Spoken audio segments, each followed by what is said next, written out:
G'day and welcome back to the Voice of a Veteran podcast. This is a very special episode. In this episode, I had a sit down with the one and only Dan Keighran, Victoria Cross winner. Dan is a young man with a young family, and the insights that come through in this podcast are really insightful as we dive deep into purpose and authenticity. From a guy who has had everything but thrown at him and has come out even more so steadfast in who he is and why he does what he does. Really tune in, have a great listen. Some key takeaways for everyone, be you a veteran or not, from one of Australia's arguably most authentic individuals, Dan Keighran. Enjoy. All right, g'day and welcome back to the Voice of a Veteran podcast. I'm here with the man himself, Dan Keighran VC, or Dashing Dan of Derapat, as I like to call him. Dan, welcome. Happy to join you today, mate. Thanks for having me. Mate, extreme pleasure to have you on board. For those listening, Dan is a recipient of the Victoria Cross, Australia's highest award for gallantry.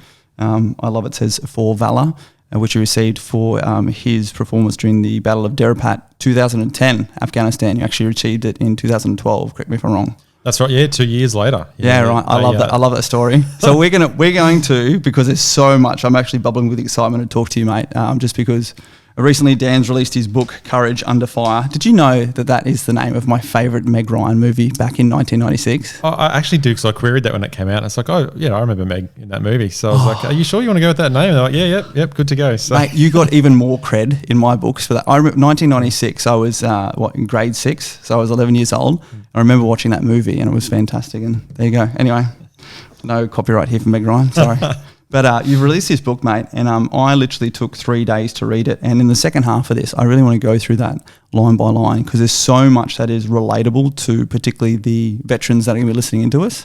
And just the way you pull apart things and tell it authentically as it is from your lived experience, I want to jump into. But more than happy. Yeah. Good. To start with, I want to know, who is Dan, the man himself? We talk a lot about in the veteran community, loss of purpose, loss of identity. You are a guy who's gone through many identities, both your own, assumed and provided. How do you like to be identified as these days? Look, that is a very interesting question to start off with, because I can tell you right now, it had certainly changed throughout the years. And I was a kid from the bush who had grown up with a very hard, tough upbringing to then, military service and then change of career after 10 years into the mining industry. So I was a miner for a bit, and then Victoria Cross comes along and it completely upends and changes my life. Yeah. To the point of, further study, finishing my master's in business to working where I am now in defence industry. So from a kid that grew up with dirt floors to where I am now, I have changed professions and changed a lot as a person along the way. I know I've sort of mentioned it in the book there, and you've already sort of mentioned it. I finished my career in defence and slept on the side of the road to get a job in the mining industry. So for me, it has been a wild ride the last couple of decades to where I am now. But for me, I think what is really important, and I always look back in this memory fondly, and it's of my grandfather's words to me when I was a kid of who you are as a person and what you represent. Yeah. And again, he was talking about your personal ethos. And for me, look, I've certainly changed over the years. But I think for me, it's important to be honest, and that was part of the book, the process that I went through. I wanted to be as honest as possible with what I'd been through and my experiences. So that's where I'm at the moment. So, mate, I'm just a normal bloke, just trying to get on and try and do the right thing where I can. That's it. So Dan of today, if I'm going to introduce you to someone, how would you like to be introduced as? Usually it's just Dan. That is it. Dan. I like that. Who's this? Yep, Dan. How you going? Very good. And we're here in the beautiful suburbs of Brisbane, and this is the life these days. I mean, the majority of your service was at 6RR, and you have such an exceptional career. You definitely had a very unique time and experience, and I want to dive into that a lot. And how about your connection back to the veteran community? You still work within defence industry, but how are you still connected to the veteran community these days? Yeah, look, absolutely, and I always will be. Look, I joined when I was 17 years old. I had 2 weeks from finishing year 12 to on the bus and my training started. So I will always hold defence in a special place in my look. I grew up in defence. I was a kid when I joined, mate, and I was a man when I finished. Certainly not my service, but my training. And I'd grown up a lot, matured a lot during that process. So I've always maintained my links with defence after leaving full time, and I am still a reservist, although it's quantified as representative duties nowadays. Yep. But I am still involved with a number of veteran charities now, and Mates for Mates. I've done some work. I don't really signal any individual out or so just because if I can help, I try to help if I've got the time to be able to do so, and have supported a number of organisations from Soldier on to Mates and Mates for Wounded Heroes throughout the number of years that I've had the Victoria Cross anyway, because it has given me that platform to be able to talk to you today and talk to veterans. Yeah, so absolutely. Very fortunate to have that opportunity as well. Yeah. He's a man that's had some polished training between then and now. I like it. No, it's good, mate. And it's great to hear that coming from you, that connection back to the veteran community. I mean, when I left defence, I sort of left and just wanted to move on and get amongst it. And reading through your story, you moved out and then got into your mining and, really had to focus on those sort of survival skills, providing for your family and what's next. So I'm fascinated by this reservist link and how you found that moving from, high-end combat through to a more sedentary life with just lineages through reservist. Yeah, look, I mean, it was a tough call. So I wanted to go Special Forces. There's no secret there, and the body wasn't. The mind was willing, the body wasn't up to the task, unfortunately. And look, I look back and I certainly don't regret anything. But there's a number of opportunities where I could have taken early on, where I was in the right mindset and body was good to go, and took trips for whatever reason. Yep. But I couldn't do that. So for me, that was a number of reasons, but that was one of the reasons that I chose to transition out of defence. Yep. But I think I applied for 40 jobs at that point in time in my life. So this is 2011. And I didn't get a look in. I did not even get a call back, right? So here I am. I've taken my long service. I'm starting to freak out going, well, do I, started pondering, do I go back into defence because I need to pay the bills, right? Yeah. But fortunately enough, I did have a mate that was working in Kalgoorlie in the mines and said, look, come across.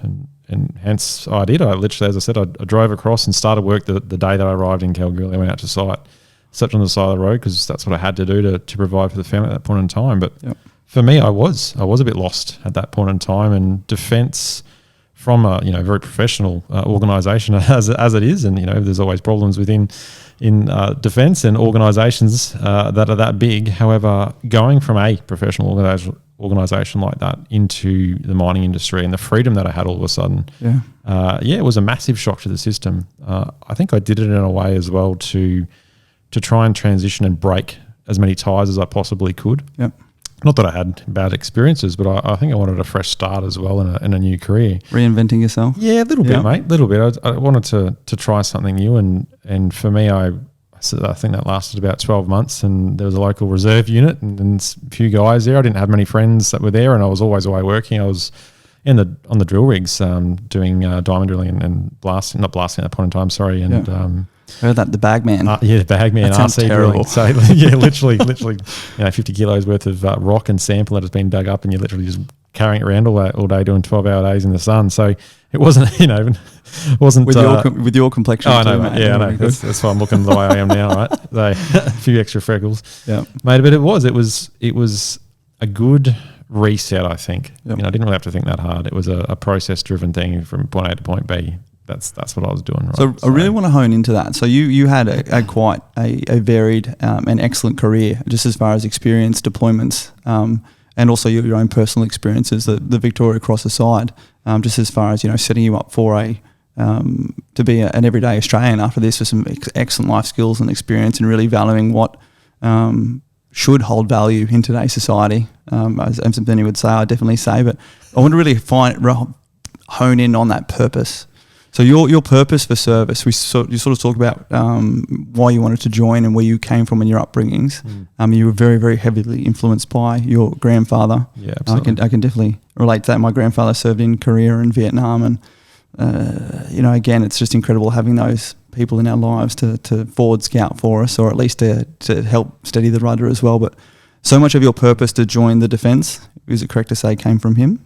Look, it was. I mean, there was two reasons. One was exactly that, and just that how I held him in such a high regard. And if he said that was okay, well, then that was okay by me as well. And the other one was just that there was no opportunity, mate, where I was, and I realised that, and I was very fortunate to have his guidance. It was more of a mentor. Like, he was my hero. I say that all the time, but he was that individual that spent time with me, that would listen to me, that would guide me, that wouldn't really push me in any direction, but he was always there for me in that sounding board. And for me, I worked it out myself quite quickly that there was no opportunity where I was as a kid. I was going nowhere. who knows what would have happened to me if I had stayed there, put it that way. Yeah, got it. And for me, it was a way out of that lifestyle. Yep. Defence was a way out of that lifestyle. So I took that up. And that purpose was driven from, I think, individuals around me as well. Yeah. You're only as good as your team and that. And I had some great mentors and individuals throughout my career in defence that did want to make me a better soldier and a better person and perform to a greater level. And then I get out of defence, and that wasn't the case. Yeah, no, gotcha. But it was that transitional period, in the mines for that nearly 4-year period there, where there's a lot of freedom there, and the whole purpose of that again was to reset, and I didn't really get that opportunity. I started to get that opportunity, then I was dragged back in with the VC coming along. Now that sounds a bit harsh, dragged back in, but understand. I was 17 when I joined, and we already mentioned it was that was for me an opportunity to start giving back after you're awarded something like this. It is a sounding board again, or an opportunity to talk to people, to inform people of the mistakes that I've made. I've made plenty of mistakes over time. And to be a potential mentor to other people as well, to get them through some of the really tough and shit times that I had from that transitional period, because it wasn't great. No, it's absolutely, mate. Hearing you speaking with responsibility as opposed to entitlement is so relieving. I haven't met many Victoria Cross winners. I've met plenty of people who've had exceptional performance and success in their career, and it's very interesting to see that as being often the catalyst through which they then conduct themselves with entitlement and expectation.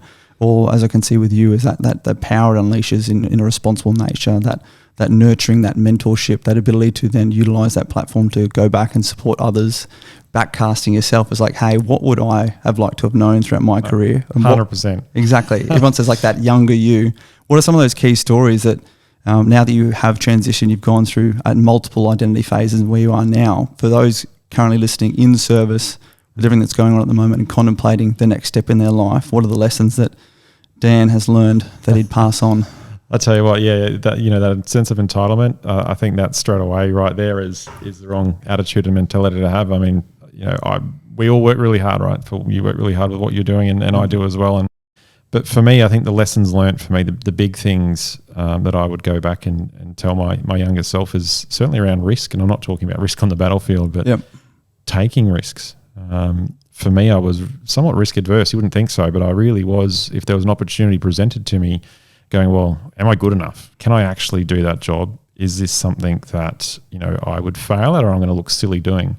Is this imposter syndrome? It is, man. Absolutely, right? 100% it is. But I think, again, you don't suffer from that now. No, Victoria Cross winner, and I suffer from a lot of things, mate. You mentioned one of them. I am, allergic to the sun, but.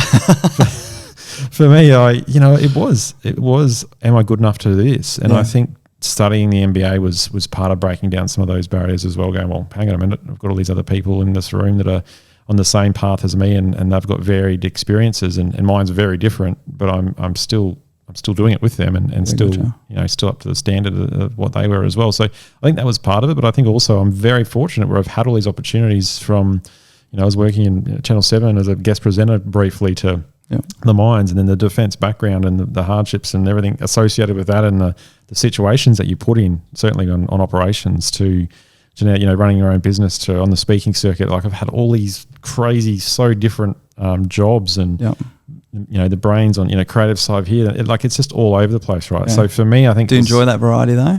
Yeah, I did. Look, I think COVID's come along and sort of shaken that off a bit, but I think I've enjoyed the break as well. But I did enjoy that variety, and not many people get that, and I understand that. Not many people will have those opportunities. But for me, I've taken a step back further now and focused just on the career now that I have, trying to anyway, and still trying to help veterans where I can, and still promoting mental health and I should say well-being as well, because it is so important. I haven't always had good days as well, like everyone else. We have good and bad days, and that transitional period, as I spoke about, was certainly tough. But for me, it's the risk taking. Take those risks. If I could tell myself, put yourself out there more. Put myself out there. What's the worst thing that can happen? You could fail. Exactly. We've all failed plenty of times, right? No, I'm with you. I mean, what have you got to worry about? Even for myself in the last year, mate, that realization that so often you are literally the only person holding yourself back. Yeah.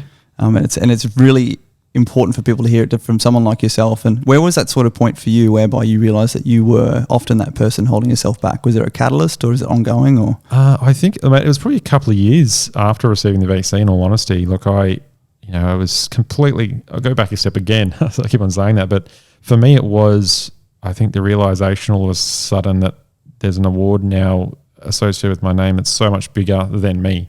Yep. And all of a sudden there's all these expectations on you. And there's a certain way you need to behave and talk and this and that. And some of it was self-imposed, but some of it's not as well. There's just the history there and a custodian of something that is, held in such a high regard that you really need to adhere, I think, a little bit to some of what those that have gone before me who have had the award have done, because it is all of a sudden people want to talk to you and chat with you. And it is so I interesting. don't know all the that. answers, man. I don't know all the answers, but people do. But I've certainly lived enough life and I've had a varied life experiences to be able to comment on a number of things. So for me, absolutely, I look at it like that.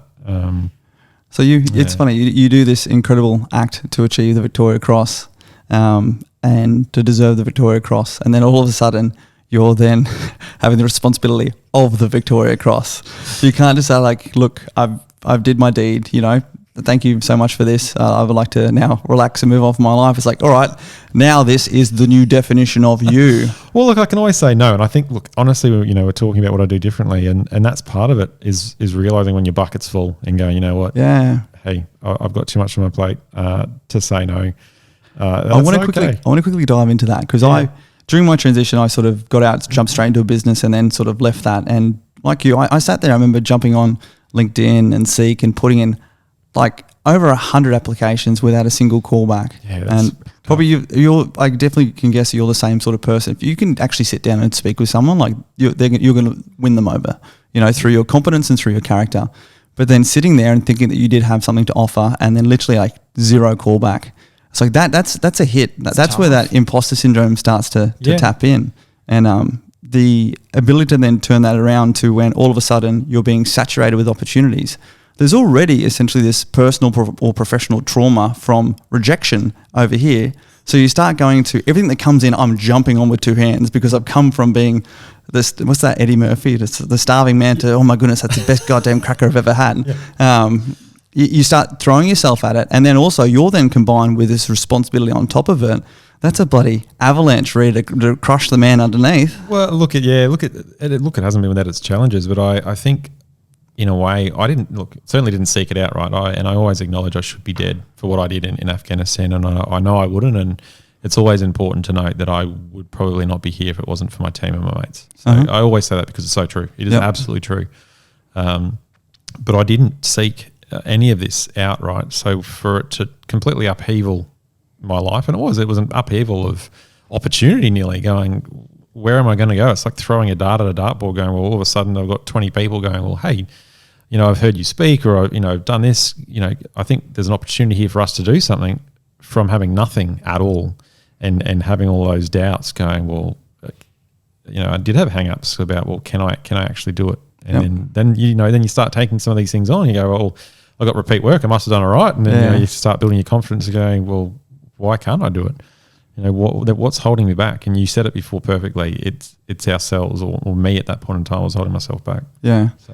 So along the way, have you really, you've definitely got a lot of notoriety with the Victoria Cross responsibility that's come from that. Has there ever been those conversations internally to you, again, like Dan versus the VC, differentiation between the two, one supporting the other supporting you, getting to know and best represent yourself personally as opposed to just a custodian? I'm very keen to understand how that might have gone in your head. Yeah, mate, look, that's about a conversation my partner Casey and I literally just before about that and about an opportunity of doing something. And we're like, well, actually, how would that be perceived by someone who was awarded the Victoria Cross? And the answer was, well, that probably wouldn't be taken very well.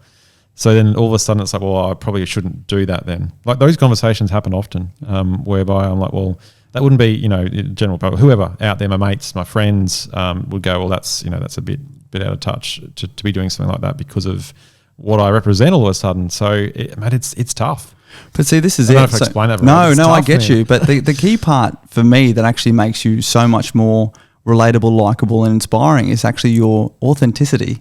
And again, reading through your book and even just talking with you and having these conversations, it's, the true Aussie part. And if there's like an Aussie flair to being a Victoria Cross recipient, it's actually being, true and authentic yourself and appreciating that, yes, you received this award, but at the end of the day, you're still a man, you're still your own person. And then this sort of path before you that is yours to forge.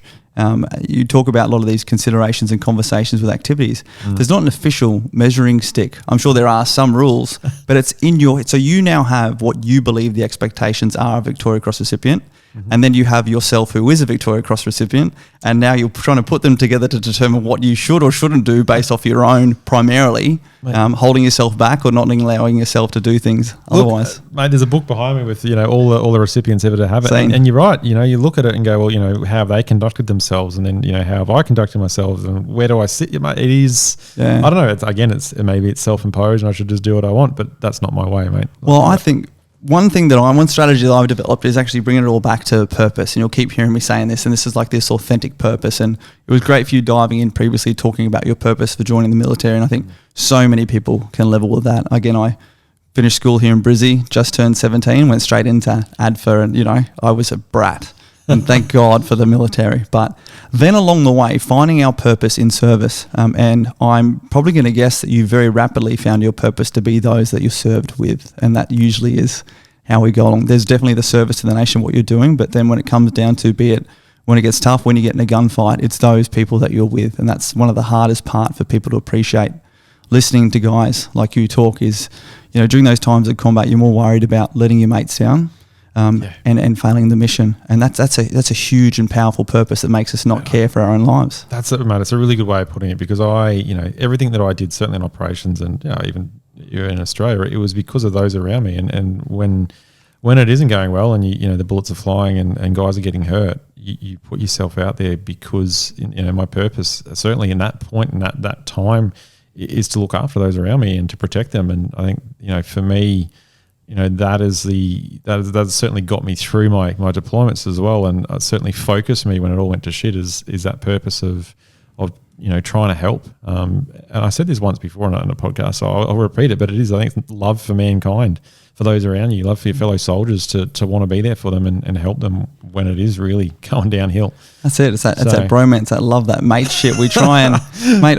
The biggest thing for me in realizing my own mental health progress, struggles, whatever it is that culture in defence really is that force field that protects us and that net that catches us when we fall. And that force field, or that layer of resilience that I would now call it, you don't worry about your personal ailments or anything else that's going on with you, because you're more worried about the men beside you and the mission you're trying to achieve. And then more importantly, I want to talk about then the loss of that purpose, the loss of that community when you then transition from defence. And it sounded like when you transition from defence, a real part of your purpose then went to like your family and your finances, and you have to resort back to those survival mechanisms. And that's going from a purpose outside of self that is the highest level, that exalts you to the highest level of performance, not based on anything other than your love for mankind, to then having to have your purpose as yourself. Can you sort of look back and reflect upon that and how that sort of made you feel when you lost those layers of resilience, essentially? Yeah, look, I did. And I think from defence to the mining industry, not so much. I think I was still pretty good then. But I think from the 4 years after mining, and then the VC coming along, and then, mate, I'd say floating. Or I want to say floating, not really. When I started writing the book, and certainly the last chapter there is, and I won't ruin it for everyone, but it is, at that point in time in my life, I wouldn't say I was lost. By no means was I lost. But I was trying to reestablish that purpose. Absolutely. It defines it quite well, I think, where I've had all these opportunities. I'm on the speaking circuit. I've started my study, and then finished it. But I hadn't had another career. I hadn't had that job really at that point in time, and got into it again and redefined myself. I was sort of floating around a little bit going, well, what's next? And I asked honestly, I would get up in the morning and nearly look in the mirror and go, what's next? What do I need to focus on and get after? And honestly, I had that conversation with me, because I knew it was missing, and I knew that I needed something. Otherwise, then we start talking about, you just briefly mentioned, mental health and the positives and negatives. For me, I think that was a potential there. I could have gone either way. And I was very fortunate that I was like, well, no, I'm not having that. I need to get after something, and I need to find that purpose. And for me, it was getting into defence industry, and the purpose behind that was to try and give back to those that are currently serving still, those that are in harm's way. If I can somehow give them the best equipment or whatever, the tactical advantage from my input on this end of it, that was my purpose, and that is why I'm doing what I'm doing now. That's so fascinating. I mean, within defence, the uncertainty around career is removed, because it's so well articulated in black and white progressions and milestones, needing to do your sub 2 course to be a substantive rank, everything else in between. And so it's very interesting for me listening to your piece on the outside. You know, every time I even hear you referring to the mining time, you sort of knew the progression there. And then all of a sudden, as a reservist, you're then awarded the Victoria Cross, and then you're moved into this representational position. And then to hear that your purpose getting back in defence industry isn't to sort of chase a career and chase the money that can be made in there. I mean, you as an ambassador is powerful for procurement, as well as motivating people. Can open doors occasionally, yeah. Yeah, but not many people would not pick up the phone for you, mate. But then hearing that your purpose is actually giving back, that's where I find is the number one preventative and supportive treatment for veterans who are starting to struggle with that loss of purpose, loss of identity. Any way of reconnecting with, but even better, supporting that veteran community is not only therapeutic, it's so cathartic for veterans, helping veterans being such a huge part. So it's so interesting hearing that that's actually your purpose behind it. It is now, mate, because I've been there, I've done it. Right? We've done it tough. We've been in the, in the places we've been in going, you know what, I wish I had this, or I wish I had that, or, my life would be so much better right now if I had this. Good on you. And I look at that and go, you know what, well, maybe I can affect change in that space. That's brilliant, mate, because so many of us would prefer to sit there and bitch and whinge and complain. And there's plenty of that going along at the time. Oh, yeah. No, but the fact that, I didn't come into here realising that. I thought you were looking for a nice, secure position, reading a book from the outside, not through the pages. And it's so fascinating. So you are actively contributing to the current defence capability in the best way that you can. Absolutely. And that was part of going to Australian Defence Apparel. So that was the load carriage, so many issues with our load. I know you boys in the Special Forces don't have to worry about that stuff. But for us, man, at that point in time, big bass and body armour, and it didn't fit, and it was heavy, and it wasn't suited to purpose, and all these things, like so many problems we had. I remember saying, if I'm going to die, I'm not going to be uncomfortable. But no matter what, man, like it was absolutely, that was the catalyst for me to go, this could be done better. How can I try and affect change here to make it better for those that, when it really matters, they are the benefit of me doing what I'm doing. Brilliant. So talk me through it, because I've just heard you on the phone before. I'm not going to repeat confidential conversations, but obviously you're dealing with some very, very interesting stuff. And to be honest, stuff that doesn't really tickle me pink hearing about it. But then hearing here and now what your actual purpose is doing that is actually so encouraging and motivating. And I'm sure that is what is able to pull you again out of, hey, this is boring, this is tedious, this is not what I want. Hey, this is not for me.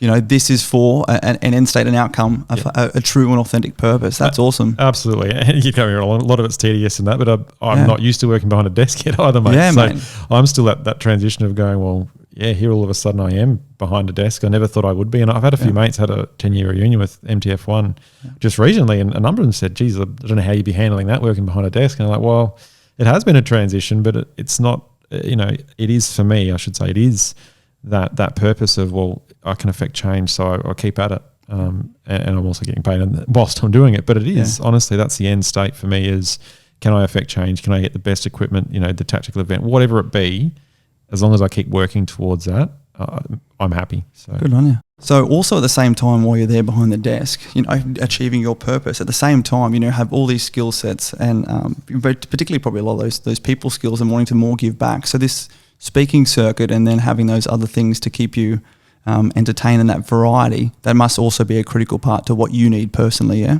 Mate, look, it is a speaking circuit. Because I am still on the speaking circuit. I mean, COVID's killed that at the moment, but it is, for me, I'm an introvert, right? Massive introvert. No. Oh, yeah, I'm so tired. So if I go and do a talk, I reckon I could sleep for a day afterwards. Emotionally draining? Yeah, I don't get energy for it. Some people like, my girlfriend, classic example, like she just gets energy from that. Just pump her up. For infectious.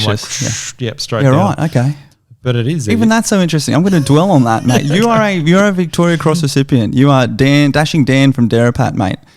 You're also a lot of else in between, but I can imagine most people are coming to hear the profile and then walk away really impressed with the man. But how is that emotionally draining? Is it in the prep and the lead up to it, or is it?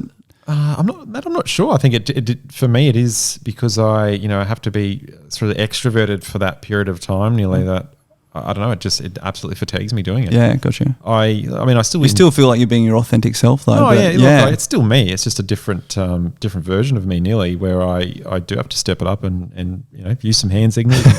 But it is not field signals, but hand signals. Got it. Yeah, good. But it is for me. Look, it's challenging, but I do enjoy it because I do have a number of key messages there that are very relevant and important. And again, it comes back to trying to help people. So if I say something and it's related, yes, all my talks are related to combat, but there's lessons throughout those talks and scenarios that I talk about that are relevant to everyday life and certainly business as well. And some of it's person ethos and core values. Some of it has to do with the importance of planning, other things, everything we've done in the military that we take for granted.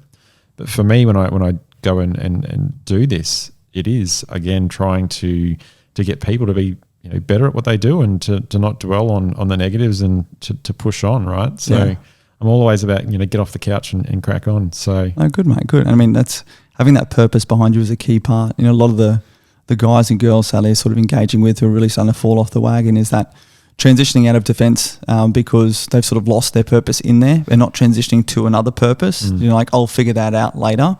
I might have a job that's high paying or things like that, but then appreciating that, money is really not a purpose that's really sustainable at the soul nourishing level. Mate, I've been there and done that. I can tell you right now that's not the case. Absolutely. At all. Yeah, look, I mean, I did. I chased money there for a bit, for a couple of years, in fact, and I certainly wasn't happy. I was away more than I've ever been in my life. Wasn't at home at all. Like, it was great. I could, do what I wanted. Certainly go out and if I wanted to do a holiday on that, but I had no time to do it. Yeah, gotcha. Like absolutely end of the pump. What about that sort of that person that made you sort of chase? Did you ever get like chasing money, having that feeling of trying to or? Look, I think it certainly didn't have a scorecard, but for me, I think it was because I had nothing. All of a sudden, it's like, well, I need to take everything. I need to do absolutely everything. I can't say no. I think more so I can't let people down. Yeah, I think that was more the point of saying yes to everything, and then a byproduct of that was remuneration to doing what I was doing. But it wasn't the chasing money aspect. It was just, I think, again, that point of saying no. Gotcha. Hollowing yourself out. Yeah, man. Yeah, absolutely. And then you sort of hit a point. I did, yeah. So my mate who served with me as well as a manager of and works with me as well, Marcus. And, I love that. He's a good guy, and he had a word to me to pull me up. He said, "Mate, what are you doing? Like, I can see a change in you, and it's not a good one. Yeah, you need to, again, find out what's important. We draw a little circle, right? Write a few things in there. What's actually important to you? Write everything down, then a bigger circle, and go, well, what's outside of that? Everything on the inside, well, that's important. That's what I need to focus on. Everything on the outside, well, that can wait. Yeah, good. And it was a bit of an exercise of me, doing a few doodles on a page and going, well, okay, that's not important. I could cut that away. Specified, implied, essential tasks. Yeah, no, I can't do that. What am I doing that? Okay, what is that? How does that benefit me or my mental health or whatever? Yeah, probably shouldn't be doing that. Honestly, I physically did that. Yeah. And it was again a reset for me to go, well, I need to get back again to what's important to me and my family at that point in time, me and my family generally. Yeah. And sort of have followed that methodology going forward, and I've been a lot happier for it. That's fantastic, mate. And there's so many key messages in there. I want to jump on a couple of them. Again, sort of trying to relate this back to potentially any guys and girls hearing this at that point in their career in defence, or potentially already have, and having another adjustment. Once you transition once, I transitioned 4 times my first year out, and you've gone through plenty, like the Victoria Cross aside, mate, like plenty of others personally and professionally. And there's a lot of people who sort of come out of defence, particularly, let's say, in the combat corps in Army, and really feeling like, going to the mines or going to security is some of the safest bets for them. They don't really feel like a lot of them have very transferable skills. And then they potentially go to those places like applying for jobs and things like that. And then all of a sudden, they start to realise that they're actually good at solving problems. We're actually good at like deconstructing things and reconstructing them. We're actually good at working with people and teams and understanding true value and helping to encourage and motivate and support others, and work ethic like nothing you've ever seen before.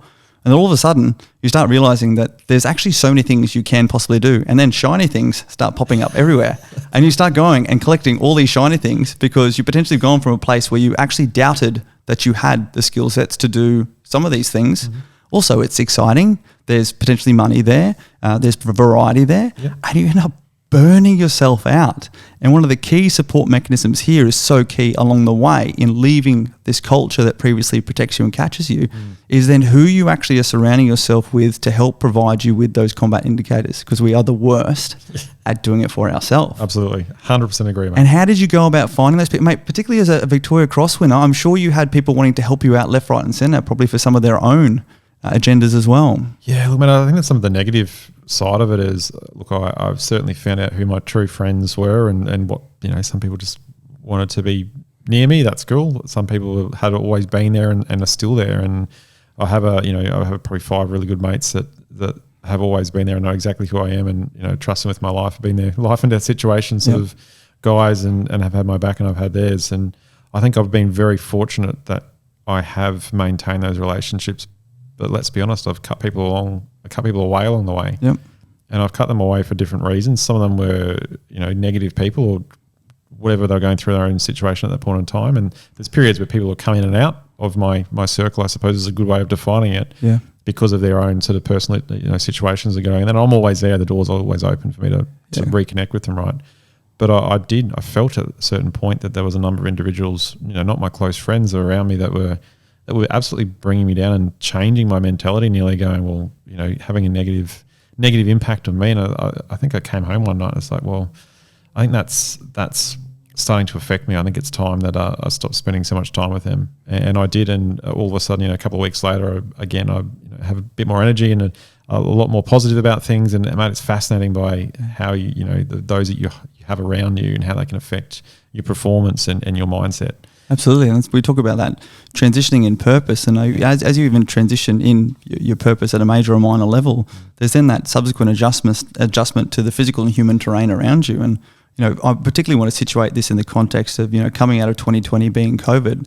A lot of people have been pushed into things like isolation, uncertainty, a lot of those aspects that, again, veterans transitioning from defence or anyone transitioning out of anything, be that levels of performance or career or purpose, are going through. And what I've found really across the board is, then people are really surprised when it finally catches up that also requires a transition often to the people you keep around you. Because as you change, then those around you either have to sort of change with you to authentically support your purpose, or you attract new ones. And it's just actually appreciating that that's a normal part of life. Absolutely, 100%, man. That's a very articulate way of putting it. But it is, for me, I have noticed, certainly I've had those in defence that are still my friend from day one, right? But they've also changed careers as well, and they've grown. I mean, I've certainly changed, as a person, really changed, but how I think's changed dramatically, and who I associate with changed dramatically, not just because of the social circumstances I find me in, but that's just the reality of what I'm doing now, right? I'm with you. But that's that layer. That's that mateship layer. Yeah, you've that purpose of mateship, purpose of the team. It's fantastic that when that is truly authentic, that's the team that goes with you regardless of what changes personally or career wise. Yes, 100%, and it has. I think there's a couple of good points as well I can sort of talk about there as well. Certainly for this year, and you did mention it, but for this last year I didn't, because COVID happened. I didn't set any goals at all. But this year I'm like, it's not even a New Year's resolution. It's like the start of the year. It's like what.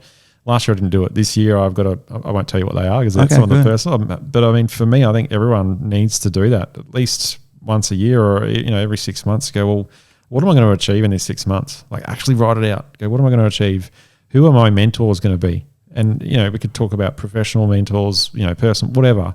But have a number of mentors there as well that can help you on that journey and actually seek them out and have that conversation. Go, well, I want you to be a mentor for these reasons and this purpose. Will you do that? I don't think I've had a single person say no to me yet when I've asked them. That's awesome. So I think that's a few things as well to keep you on track when there's so much uncertainty and clear conversations. Yeah, clear and articulate conversations. I recently had one of those conversations. I've always sort of danced around this whole like what is a mentor thing, and it actually even comes from a place of potentially competition and pride. It's just appreciating it's actually vulnerable. It's like, hey, I don't know everything, but who's someone out there that I'm very impressed with what they do in this area or that area, or I generally feel cares about something, and looking for that personal development, but also just having those conversations and even dovetailing back to talking about those transitions and friends beforehand. So many of the people problems we face these days, and you probably face it in the corporate world, come down to not clear and articulate communication assumptions and every day, mate. Assumptions, every day, 100%, mate, 100%. Even sitting down, people say, "Hey, look, I don't know what's going on, but like, what is your purpose? Like, what is going on?" Breaking down why someone is doing what they're doing, alleviates that uncertainty on a personal level, and we have that at an intuitive level within our defence community and those we maintain outside of. We pick up on that. But I feel it's so important for those particularly new ones who bring into our lives to actually help them better understand who we are and take the time to understand who they are. But I think another way of putting it is, what's your value proposition, right? Seriously, I'm not going to get, but for me, like we certainly do it at work all the time. Every time we touch something new, well, what's the value proposition? But you can look at that personally as well. What do I bring? Absolutely. And actually think about that and define what that is, because it's going to be different for everyone. But I think it's important to at least know yourself, because I guarantee if you ask someone on the spot, they'd be like, I don't know. I'm with you. And doing that and even having those conversations and asking people to help you define your value proposition, because the next thing I want to step to is actually accountability. Yep. Again, within defence and outside of this and within that peer group, we maintain our own accountability. But too often I find people these days try and probably hold back some of those clear communications, try and hold back potentially some of those activities that you're talking about for fear of potentially not meeting up to those. Whereas I've found putting it all out there, not being afraid to actually being wrong or having that change, but needing others to actually help me be accountable. Because if I don't have other people to help me be accountable, sometimes I can't be trusted to hold myself accountable. What's your experience with accountability been? Fascinating, because it is. I mean, I've always looked at it like this. If I don't know the answer straight away, I'm like, put your hand up. How are you going to be excellent if you're holding all the cards and you don't, maybe a couple of them. Absolutely. Right? Absolutely. So you need those around you, and that's the planning part. And you don't plan in isolation, or you don't do things in isolation. You need the people around you, right? Yep. Absolutely. And I'm never afraid to go put my hand up and go, look, I honestly don't know what is going on here, or this has actually happened. Because now that you've voiced that and you've got a number of other people in the room, all of a sudden you go, well, hang on a minute, that guy over there has done 10 years in a different area that can help you resolve this problem that you've just got, but you had no idea until you voiced it. Yep. I think it's so important that we have those conversations. Absolutely. Mate, I remember from my Special Forces days when I marched in as a platoon commander at the end of 2010. I was the youngest in my platoon and 2 commando. I had, back then I had the Bravo, who's a sergeant, 1-1 and 3-1 sergeants. My 4-1 was also a sergeant, and then they've all got, all these corporals. And, for those not listening, when you do Special Forces selection as the NCO, you go back to a private rank and then build yourself back up again. And I had a former sergeant who was a private and all this. And, I say that planning in isolation is planning to fail. And particularly in the wider army as a young platoon commander, there was a lot of self-reliance on some of the tactics and come up with decisions. I always had fantastic platoon sergeants and section commanders to help me out. But I will be the first person to say that throughout every single mission I did in Afghanistan, I got to sit there and just help lead and manage a amazing planning team who provided with me with amazing ideas. And the hardest part for me was to pick through the best pieces of each and put them all together, then take ownership of that, be accountable for that, and communicate that in a way that then motivated people to achieve it. And, then tactics on the ground. But you're literally setting yourself up for failure if you're not willing to accept your own limitations, your own vulnerabilities, and then empower others to help you all to collectively be the best you can be. But I mean, that goes in hand in hand with they're helping you as well, right? So all of a sudden they feel responsible as well. So then they've got buy-in, and of course they want you to succeed because they've contributed to that plan. So then you're bringing everyone along as well. Yeah, leadership 101. Now, when you have then transitioned to and now work within the corporate space, one of the biggest things for me, I did my official transition 2 years ago and go back in and work with some of these corporates, is that it's unwilling to be vulnerable by accepting that they might not have the best idea and feeling like they need to know everything.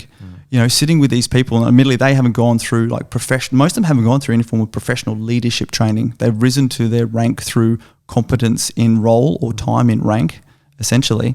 And they're very sort of possessive. They think decisions and knowledge is power, and trying to decouple and de-link that to bring in that environment and encourage people to act with initiative as opposed to being micromanaged and delegated. That was one of the really insightful things I got to see from my limited exposure. I'm keen to see what you've encountered in yours.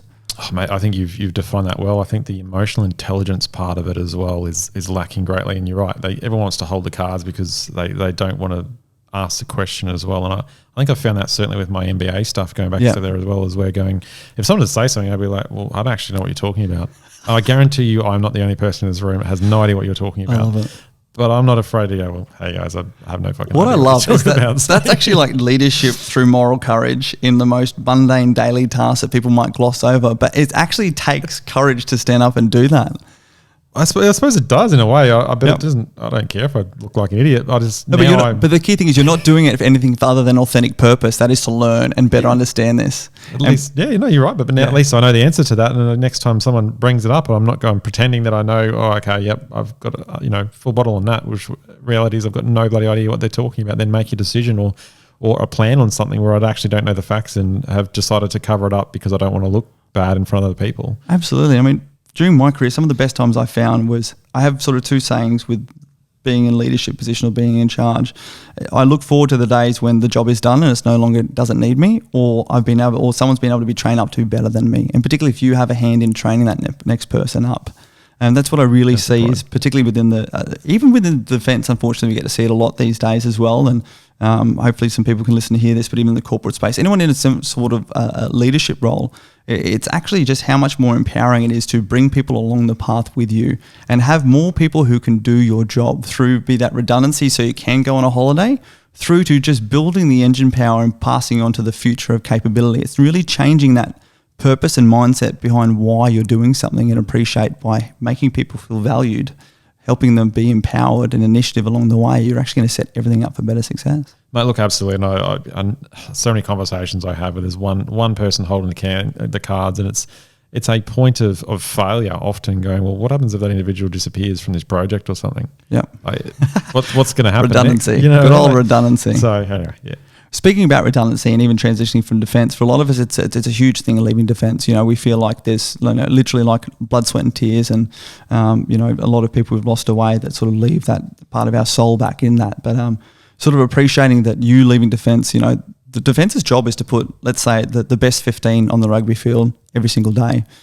So while we may come and go, they have to maintain that priority. And a big part of the mindset with veterans transitioning these days is feeling devalued in that transition process because they don't feel like they're sort of lingering and remembered, and the separation is, from having your name spelt miscorrectly on your certificate. I still haven't got mine posted to me, but it's just sort of appreciating it's very easy in that part of the transition place to allow that entitlement to keep in, as opposed to appreciating that there's actually responsibility that needs to continue. And I'm really intrigued to hear about your transition, particularly to that mining piece, and how you were still able to maintain your value back to defence, or if that was no longer a priority for you personally. No, look, absolutely. So I look at it like this: I chose to join. There was nothing there except for my decision. It was my decision to join up. It was my decision to leave as well. And I always looked at it, why should I expect others to do something for me when it was my decision in the first place to do it? So that's how I looked at it. So I suppose that's why I didn't have any negative sort of connotations around that. But for me as well, I think it's difficult for people because the onboarding process, I'll define it as the onboarding process. We do our basic training, then we do our, initial employment training, then we do specialised courses. But then you leave defence and it's like, well, this is what I've done for X amount of years. There's a transition thing now potentially, which is a couple of hours of someone talking at me, and then all of a sudden I'm on my own again. Yeah, like I can understand. I know it's changed a lot. There's been a number of things put in place, and we still haven't seen the outcome of all these changes that have been made. Because I know they're doing it better than what it was when I went through. That's for sure. Yeah, I didn't even attend a transition ceremony. I don't think I even the option. I think it was sent out field going, "Oh, you can't do that. We've got other things for you." Yeah, good job. Well, literally, that was a conversation at that point in time. So it is, it's 12 months of onboarding, and then all of a sudden it's see you later. So I can understand why people feel as if they've been let down. But me personally, I never looked at it like that. And again, it's that mindset. We're going, well, again, I chose to sign up and I chose to, at this point in time, for whatever reason, leave. So then I had a plan after that I put in place. Yep. And for me, it was, getting licenses and, heavy rigid and driver's license, this and that, right? But I had to pay for all that. That's fine. But again, that was my choice to leave. So I don't know. That's how I've always. No, that's good, mate. Taking control, and even as a ownership, mate. It's probably a better way of putting it. Taking control of your actions, essentially, like you said. One of the interesting part, particularly in the army and defence aspect, is we are actually pretty self-reliant individually, and then with our team. And the biggest risk for disappointment is actually when someone says they're going to do something, and you become expectant on that. And there's part on them if they don't follow through with that, but there's also part on you to allow yourself to then become reliant on others unless there's like a mutual respect and alliance there. So a lot of people, exactly as you're saying, all of a sudden like get to that transitions piece and be like, this is what's meant to happen and this is what I'm entitled to. It's like, well, hey, you're now entitled actually to be responsible, to utilize what you have and to actually take charge and lead yourself from this point forward, because you have, and as you would be able to attest to that, I am a better Australian because I was a veteran.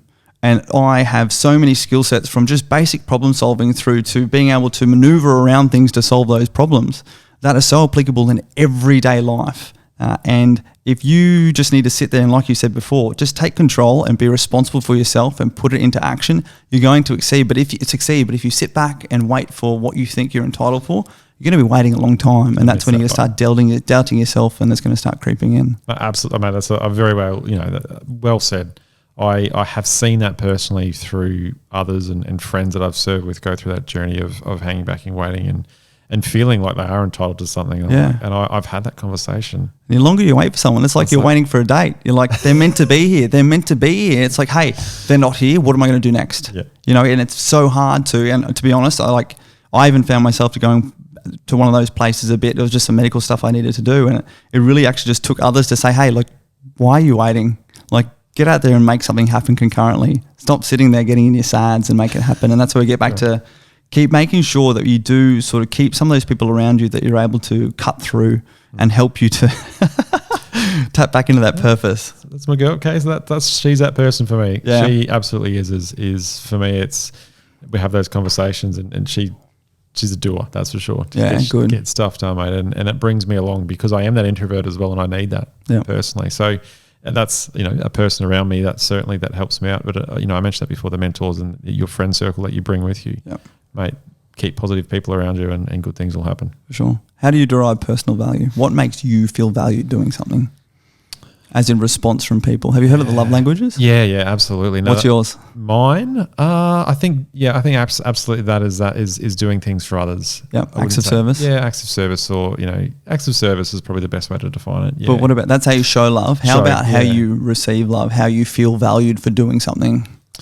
Yeah, I think it varies for everyone, doesn't it? Yeah. I think appreciation, I think acknowledgement. Yep, gotcha. Certainly not words of affirmation, but I think a bit of acknowledgement of the fact that you have gone above and beyond or out of your way. Yeah, gotcha. It's probably all it takes, mate. So I'm with you.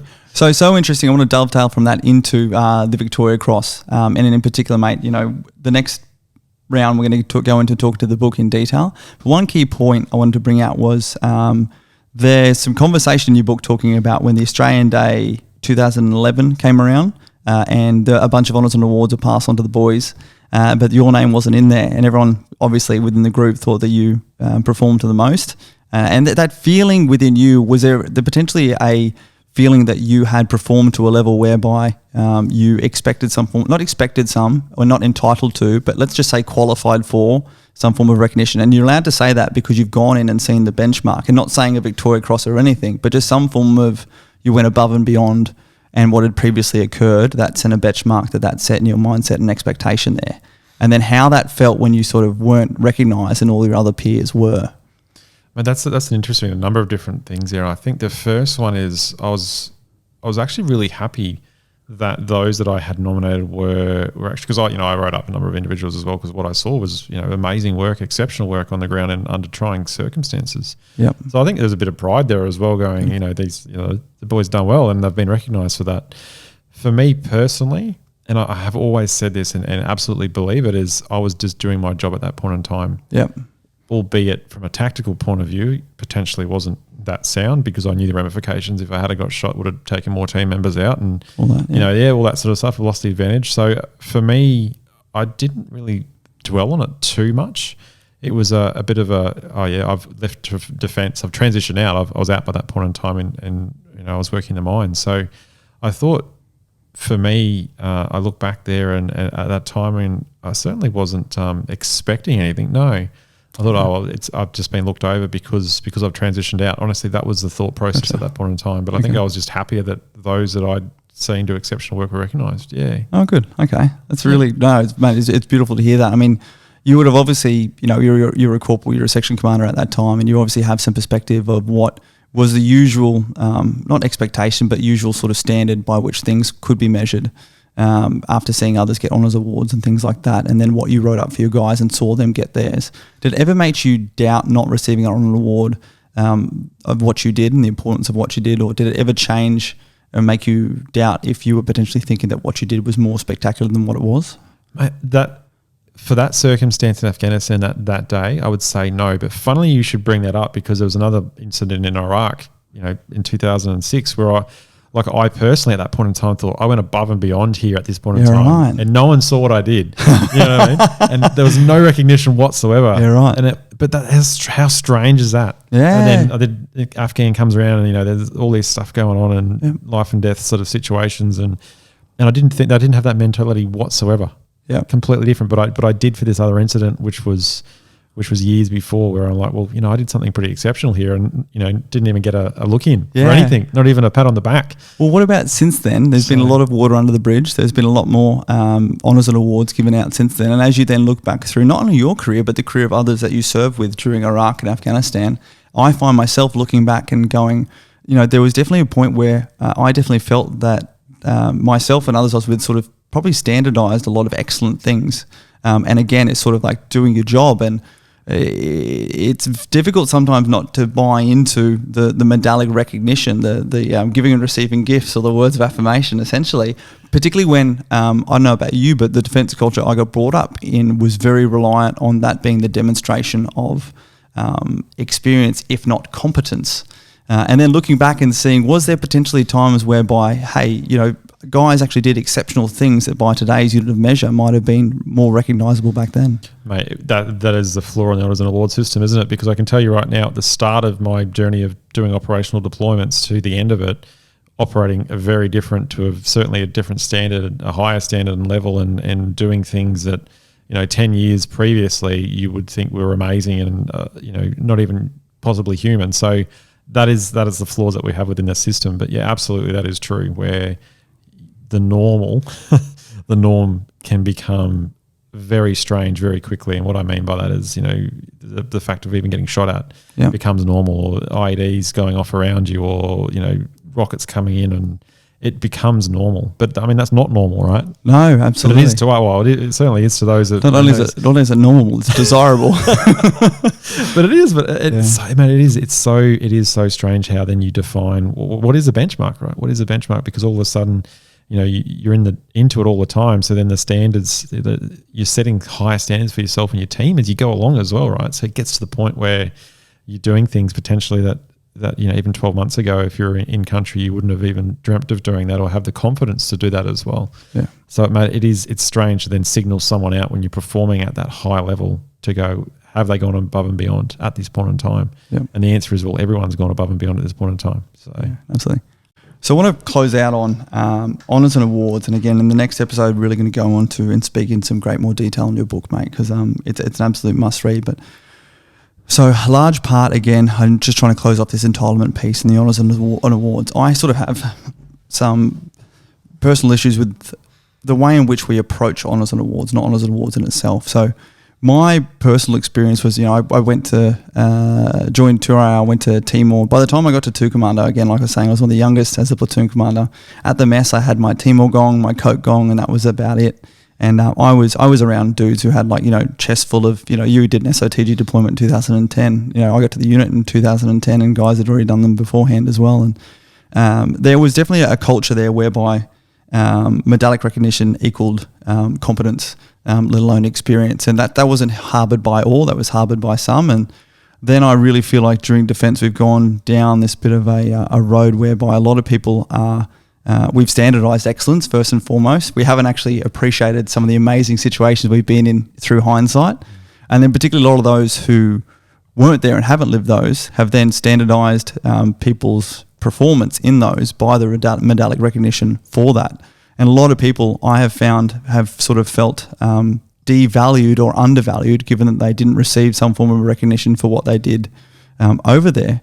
But then this goes back to the conversation that most people are then able to quickly come about, is that, what did you do it for? Did you do it for medallic recognition? Are you defined by a medal? Are you defined by someone recognising what you did? Or is it coming down to the reason why you did it? And are you happy with the performance that you personally achieved out there? Now, sitting there as a Victoria Cross recipient, I'm not going to ask you there whether you think you deserve it. I've read the book. Others said that you have deserved it, mate. And regardless, I mean, you sit here as a fantastic ambassador for the medal itself, let alone what you did over there during your time. But you get to be in that position of being changed by getting the medal itself, having what you've been done defined by medallic recognition of the highest order. While you're swimming around in those thoughts and comments, I really love your insights on those who potentially feel lesser because they haven't received medallic recognition, those who potentially place a lot of entitlement in their own medallic recognition, and really drilling into helping people identify and connect with their purpose behind doing things and not requiring affirmation of others to do their best performance. Lots to unpack there. Over to you. Wow. Okay, so I think I would start by saying, and I've said this multiple times, one day in my life will not define me. Right. Good. So that's straight away, that's my mentality. Daily renewable contract. Yeah, with that, right? Mm-hmm. So the next thing is, and I get approached often, having the Victoria Cross from individuals, and one of the first things that annoys me the most from someone that has served and has chosen to serve, when they say, well, I've never been anywhere, I haven't gone anywhere, like as if they're lessening themselves straight away by the fact that they haven't had an opportunity to go on an operational deployment. Yep. And usually I pull people up straight away, because I say straight away is that, mate, or whoever they are, at this point in time, you have no power realistically, whether or not the government or your unit chooses to take you up over someone else and send you on operational deployment. You decided to serve and you chose to serve. That's all that matters to me. Absolutely. Everything else I couldn't care less about. If you've got a number of gongs, if you've been on 20 operational deployments, it doesn't mean anything. Like some of the individuals, yes, it's you've obviously been thinking your experiences are those because you can see them, but just because you don't have medals on your chest doesn't mean you don't have your own experiences and you haven't got your own things to impart and share with others as well. Absolutely. So that's how I see that, honestly. That's powerful. You signed up for service, you signed up for uncertainty. Yep. I would say a large part of a lot of the successes I found in my career actually came down to opportunity, and as long as I was good at my job and a good person and often right place, right time, it's performance in those opportunities. And you've obviously, and so many of the guys that you've served with, so many of the guys I've served with have gone above and beyond and exalt themselves in that. But you have to be in those opportunities to test yourself, to be able to apply your skill sets and those of your team. Look, absolutely. And you're right. We wouldn't get repeat work or wouldn't do something if we weren't good at it, right? Yeah. But you had to put yourself out there to then take that step to then have a crack at it and then also get recognised because you've done an exceptional job. Yep. But anyway, so we've all gone over the place at the moment. Sorry. But we'll go back to that point I made is for me, that is honestly how I look at it, where no matter who you are, no matter what you've done, you chose to serve, and that's the benchmark there. That's it for me. Yep. Everything else, I couldn't care less how many places you've been. For me, I nearly chose not to wear my medals for Remembrance Day, and then I had to check myself, not because of any reason other than, well, I know I don't need to wear them, like because I was doing the national address this year, last year. Sorry, yeah, well, right, no we're on the border. Yeah. And for me, it was just I had to check myself, going, oh, how would that be perceived if I didn't actually wear my medals that particular day? But for me, it is for me, honestly.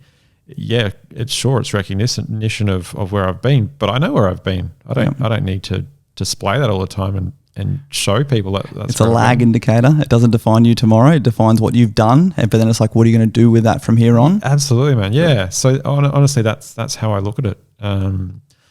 Yeah. Wow. So interesting. No, I absolutely love that, mate. It's great to hear that. Unfortunately, so many people, particularly outside of the military, be that a promotion at work, whatever it is, public praise. We're getting back to these love languages. And I actually hate that defense has built such a system where giving and receiving gifts and public affirmation is actually so much by which people measure themselves, because I even remember it running the selection course. I love the quiet achiever, the person who doesn't need recognition in order to absolutely kill themselves, metaphorically, to do what is needed for the team and for others. And they're the people that, are worth their weight in absolute gold. You can't melt them down from cannons, but they're worth their weight in absolute gold. So it's fascinating to hear that from you. And a lot of people might sit back and say, that's easy when you're the Victoria Cross winner, but as we've heard here before, mate, like that's actually a responsibility, as opposed to being able to rest on your laurels, you now have a responsibility to put that to use moving forward. So how's that for the gift that keeps on giving?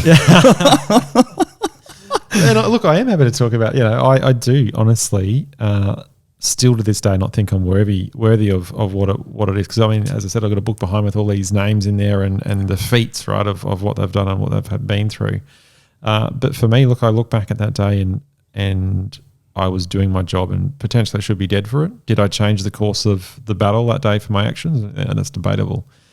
But honestly, I often wonder what my life would be like. Not always, because I don't dwell on things too often. Yep. If I had have said no, it would be very different to what it is now. But then it wouldn't have afforded me the opportunity again to then talk about veteran issues and then to promote and support those that really need it. Well, mate, sitting here talking to you, I'm so glad that you do have the Victoria Cross simply for your actions that you did on that day. And I know the menaces such as the Tim Hurleys and a few of the other boys in between. I definitely have had my ad for days, and since then, I love the part about someone else dressed him that morning at your medal ceremony. It's him to a T. But mate, the fact that you are sitting here with a sense of responsibility, with a purpose that is giving back to the community, and conducting yourself in the way you are and the language you're using, and like really breaking down and helping to define that you are truly and authentically you, apart from reading that, mate, it's fantastic. And again, I've met some very high performance people who have been thrust up into those areas, and it's very easy for them to then segue off to that entitlement, segue off to that arrogance, segue off to being anything but the role model. And you've done the complete opposite, and I have no doubt that it hasn't been all smooth sailing for you. But the one thing I like to do with this podcast, mate, is first and foremost, thank you for your service. Thank you for everything you are currently doing to the veteran community. And I know there's so many gold nuggets that people are going to be able to draw out of this, whether they're veterans or whether they're not. But I don't like just doing one-hit wonders. I like to then come back in 6 or 12 months and actually check in to see how you're going, how you're doing, and what's changed in your perspective. And as I said before, a little bit about accountability. Like, I don't want to go into your personal goals, but what's something that when we check back in with you, be that in 6 months, be that in 12 months, you would like to see that you progress with personally or hold yourself to in accountability? Yeah, look, I mean, I'm happy to define some of them. Some of them, personal, where it's, last year I didn't go to the gym once. No, actually, that's wrong. I buzzed on this year, and it's like I went 17 times last year. That was it. Wow, got it. Okay. So for someone who was going 5-6 days a week, training all the time, to 12 months without even going in and not looking after myself. So personal goal this year is training 4 days a week again, and have been. It's only 2 weeks in, right? Yeah, gotcha. No, good. But yep, 2 weeks in. And Brizzy says it's first COVID trap. Well done. And still managed to train, right? So good. Committed again, right? Again, refocused on that. One of them, is not drinking as much alcohol. Yeah, gotcha. Stuff like that. One of them's director's course. So getting in and getting involved in that. And that's a goal this year that I wanted to do.